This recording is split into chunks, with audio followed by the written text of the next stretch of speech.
Hey everyone, this is SK. Today I'll be completing a classic challenge on my new mini account that I created quite recently, or at least started using quite recently. Doesn't have many stats, doesn't have a classic or grand challenge won, not many wins, one global tournament played, and I'm currently in a classic challenge, which has been going pretty well. I was just actually live streaming it, and my stream kept crashing for some reason. I don't actually know why, but I was using an app, Omelette Arcade, and it just kept crashing. So eventually I decided I'll just make a YouTube video, because there's no point just having it crash in between all the time. So I have this 3.0 Xbow leveled up with the exception of my Ice Spirit, and I'll just be playing in the classic challenge and finishing it off, so let's get right into that. Yeah. So we found a match against Panto Crater. And yeah, unfortunately my Ice Spirit being level 8 does affect my ability to play it at the bridge like you normally would. It's only 1 elixir, so it's not a big deal, but it is still damage that I'm losing out on.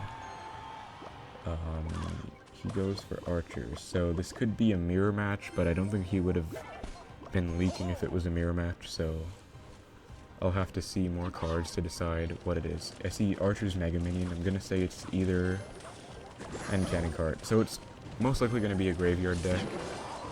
Graveyard, Cannon Cart, Knight, Snowball. You guys probably know the deck. I'm gonna log that so that the Cannon Cart. Honestly, I really don't like the Cannon Cart. It's just a card that has way too much hit points. So you can see it died, and yet it's still there and alive. Anyway, he wasted his Knight in the back, so that's really good for me. Which is why I Knighted in front of my Expo, because I knew that based on his cycle, the only thing he could do was Bomb Tower at the bridge. If he goes Bomb Tower low, which is a play that some people like to make, it wouldn't have gotten him any value except against the Knight, but not against the Expo. So that's why it was really silly of him to play his Knight in the back. And that is how I was able to punish him for that. So he plays Cannon Cart in the back. I'm just going to Fireball that, because I need all the tower damage I can get. And let's see if he goes with the Graveyard here. No, he doesn't. But he does not seem very happy. Okay, so one thing that's kind of bad is I just wasted my Tesla. You saw just now my Tesla just died. And I Fireballed his cart as well. So that wasn't optimal. But thankfully my Knight is tanking at the bridge, so his troops aren't able to come in front and tank for the Graveyard. So I can basically defend the Graveyard for almost no damage. And now I can defensive Expo in the anti-Fireball position. I'm going to do the same thing where I block the bridge to prevent his Knight from crossing. That way he doesn't have a tank for his Graveyard. He does now, but it's basically a dead push anyway. And I'm going to Knight again because he's probably going to Cannon Cart or Bomb Tower. There's the Cannon Cart. So I'm going to log it back so that my Expo stays alive. And just make sure I can get as much value as possible from it. And he just played a Snowball, which means I'm in a pretty good spot. He kind of knows it's a good game at this point, because I can just defend, and there isn't much he can do. Snowball isn't that great on offense. It is really good against skeletons, especially with the Graveyard, but he's forced to Fireball my archers if he wants to defend. And also the reason I played my archers quite low just now was because I was thinking that he might try and go with the Graveyard push. And if he Fireballs them, that's a negative trade for him. So yeah, you can see I'm also going with this Expo in the anti-Fireball position, because I don't want him to be Fireballing my left tower, since that is my lower health tower. Expo should finish off this cart. It does. And I'm in a really good spot. I will log these archers so that they both hit one shot. And then just pre-Tesla like this. And he goes with a naked Graveyard and a prediction Fireball, Snowball. So This is how you know that he is very desperate for damage at this point. Which is good because he's starting to make bad plays. So he just wasted his fireball, which means my defensive Xbow gets a ton of value. And he wastes his fireball yet again. So I'm actually going to Xbow Tesla now. And fireball... I will take this fireball value. And that should be good. Because he's wasted his fireball so much to the point where I can afford to overcommit like this. And he basically just... I have matchup there, and I basically forced him into fireballing my defensive Xbows every time, opposite lane. Eventually he got frustrated with that and started to fireball my tower and snowball my tower. So if you look at one of those pushes, he went graveyard, fireball, snowball. The fireball, snowball were both predictive. So that is 10 elixir for 3, which is my archers that he didn't even hit. And then maybe 4 because I played skellies as well. So he basically got too impatient there, and I was able to punish him at the very end with another connection as a result. So we're in the next match against against a Korean player, I believe, whose name I cannot pronounce, unfortunately. Actually, I don't know what language that is. I'm sorry. It's either Japanese or Korean, though, I'm pretty sure. And we see Princess, so this could be log bait. I don't really like the log bait matchup. Especially after the Xbow rework. It is going to be it's going to be log bait Tesla, even worse. So this is a pretty tough matchup, like at least 65-35 in bait's favor. But there are things the Xbow player can do to help the matchup, especially against a player that doesn't play perfectly. So I'm hoping that this log bait player makes a few mistakes so that I can capitalize on them, because this would be a very tricky matchup otherwise. That was the best placement for that knight, because as you saw, these other 2 goblins were already taken care of by my tower and archer. And I don't really have a great play to make here. I guess I'll Tesla at the bridge. And his princess should be back in cycle, which means he could go princess at the bridge any second now. I think I'll Xbow opposite, because he might be thinking that I'm gonna Xbow with my Tesla. So it could have thrown him off guard. And I think he's gonna Tesla. No, he does not. So that's my bad. I kind of overcommitted to that push. And I have to take a bunch of princess damage now, because I don't believe an ice spirit will do that much damage. So I shouldn't have played the archers with that Xbow, but this is still winnable, even though it's not looking great right now.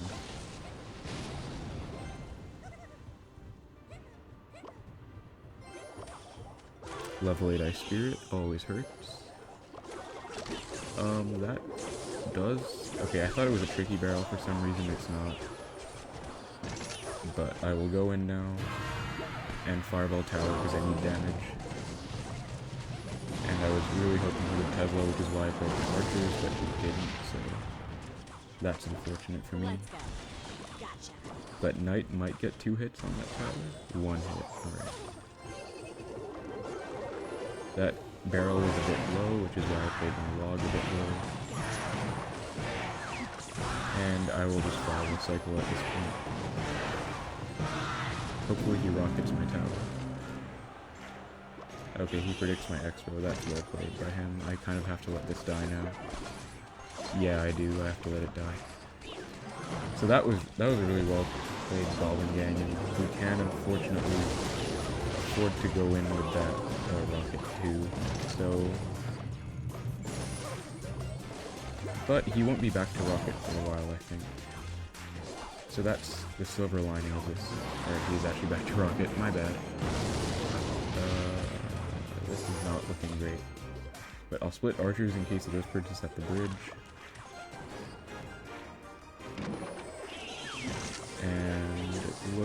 He got you. I have to fireball that. And I have to predict the princess at the bridge, which I do, thankfully. But yeah, this game looks like a wrap, unfortunately. I did play pretty badly, but it's also a pretty tough matchup. And he is just going with those offensive Teslas, which kind of forces me to go in this lane.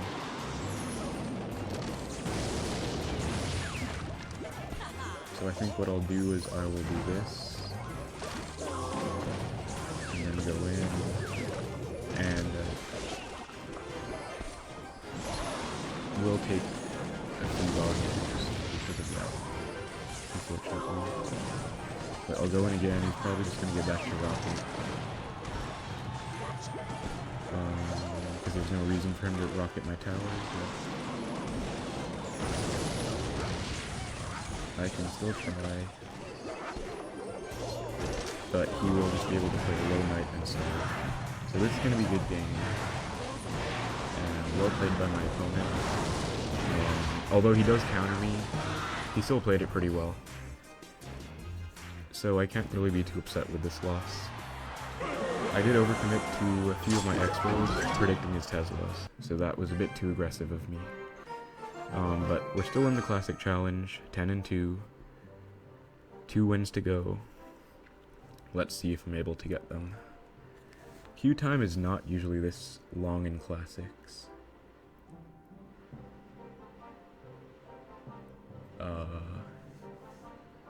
Alright, there we go, we found a match against...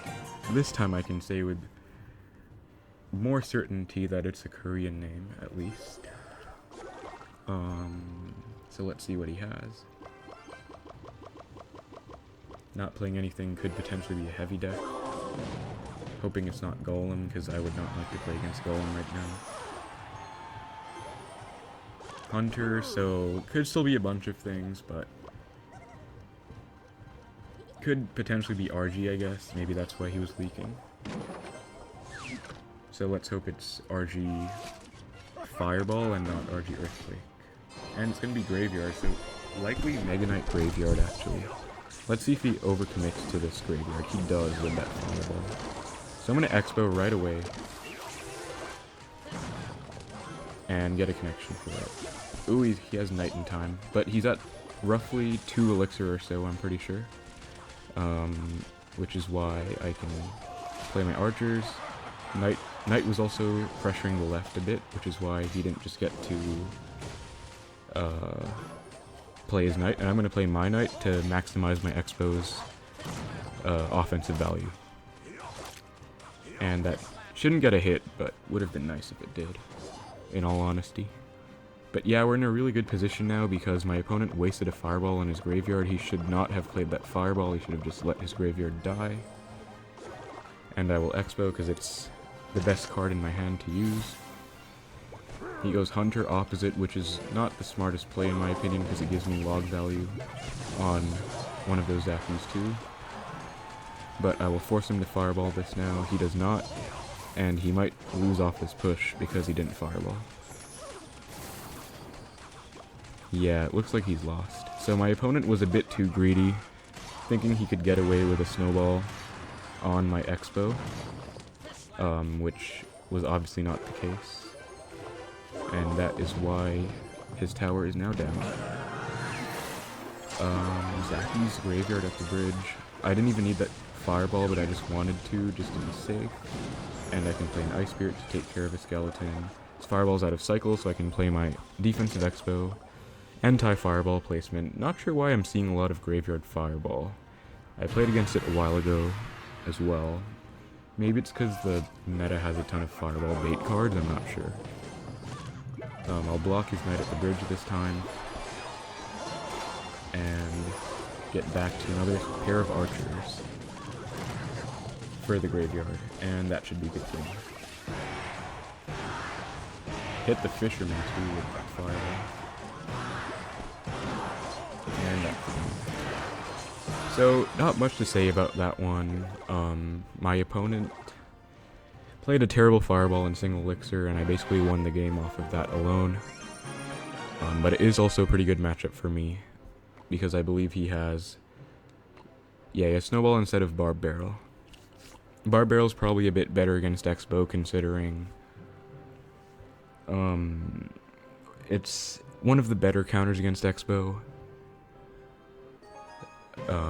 Yeah. I kind of lost my train of thought, but anyway, we're in a match against... Looks like minor wall breakers. Not too happy to see that matchup. But... Oh, it's actually going to be double bait wall breakers. Well, it's going to be Goblin Barrel wall breakers, which is actually a great matchup for me, so... I take that back. He's going to have Cannon Cart, Hunter... What else does he have? Bandit. Yeah, so this deck is a pain for a lot of people, but for Xbow players, it's one of the more... It's one of the decks that we're happy about that exists in the meta right now, because it's quite an easy matchup for us. So they usually run no big spell.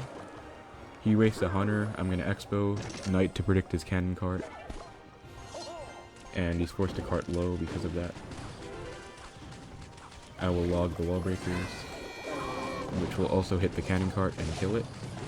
Skeletons on his Bandit, and Ice Spirit 2 to get the maximum value out of my sector cards, and that is going to be a connection. So he's at roughly 1 elixir right now, so if he goes with the Princess, which he does, he's going to be at pretty much like 1 now. So I'm actually going to wait until I get back to Knight, and then Knight in front of this. Because he has to Cannon Cart, I knew that. And once the Cannon Cart pops, I'm going to log it back. And that is going to be a connection. Skeleton's predicting his wall breakers. Unfortunately, they both still connect, but I do get a very substantial Xbow connection to the point where I can basically defend for the rest of the game. So now I just have to watch out for his Princess at the bridge, which I did with that Ice Spirit. And I can just defensive Xbow. And he doesn't have a big spell, so we can't really deal with it. So, assuming he didn't make all those mistakes earlier on in the match, I would have... Alright, just 1 second. Yeah, so assuming he didn't make those mistakes earlier on, I would have just done what I'm doing right now. I would have gone with an offensive Xbow, knowing that I have this defensive Xbow and archers supporting it. And you can see my opponent isn't playing cards, which means I'm up elixir by at least this amount, or he's given up. I guess he's given up. But yeah, I was up elixir a lot of this game, mostly because of my opponent's mistakes, where he gave up. I mean, not where he gave up, where he went too aggressive one time, and then the other time he cycled a Hunter, which I guess a lot of people wouldn't say is a mistake, but if you think about it from the perspective of that point in the match, we were even on elixir, and then he placed a Hunter, which effectively put him down 4. So I could Xbow opposite, and he would be down 4. So it's basically a 2 elixir Xbow. And then I could go in with my Knight to predict the Cannon Cart, which forced him to play Cannon Cart low. Then he gave me value on the wall breakers, then I got value on the Bandit. And then he overcommitted to my Xbow with his Princess, which I knew was an overcommitment. So I can actually just go over that matchup real quick, just to, instead of just talking about what I'm doing, just kind of showing it. We can analyze the final match real quick. So at this point I was thinking it was minor wall breakers, which was not going to be a good matchup for me. But thankfully it ended up being a bait deck. This bait deck. So he goes, everything up to this point is fine by my opponent. Right now, he logs, I think. Yeah, he logs. I split archers. So Hunter was honestly the best play, one of the best plays he could have made here.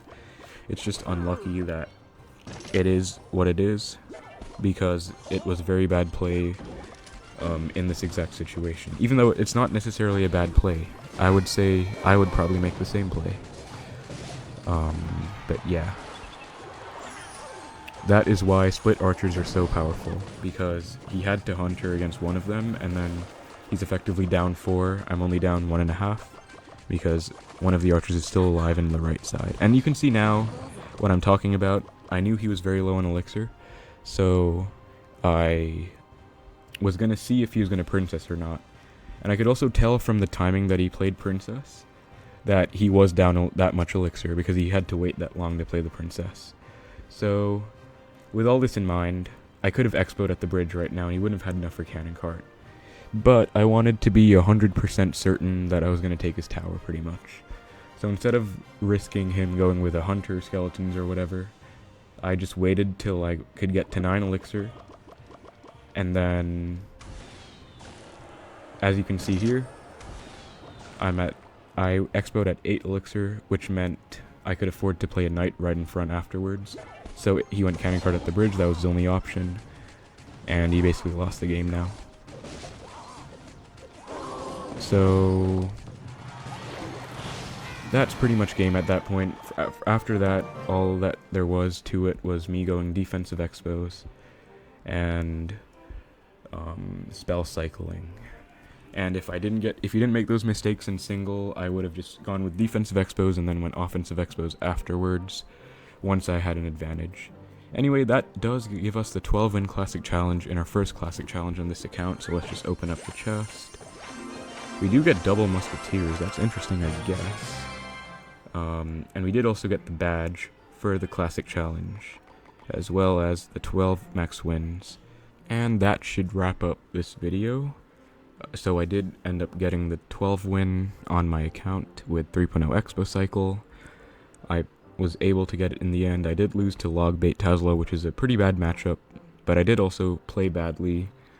And I was able to identify my mistakes and learn from them for future reference. And then this deck, honestly, I don't even know. I don't have too much to say about it because I don't really like Golem first play in the first place.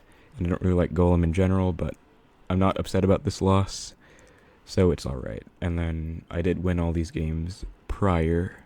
So that's alright. So yeah, that does wrap up this video. Thank you very much for watching. If you enjoyed it, feel free to leave a like and subscribe and let me know what you thought of it. Take care, and I'll see you guys in the next video.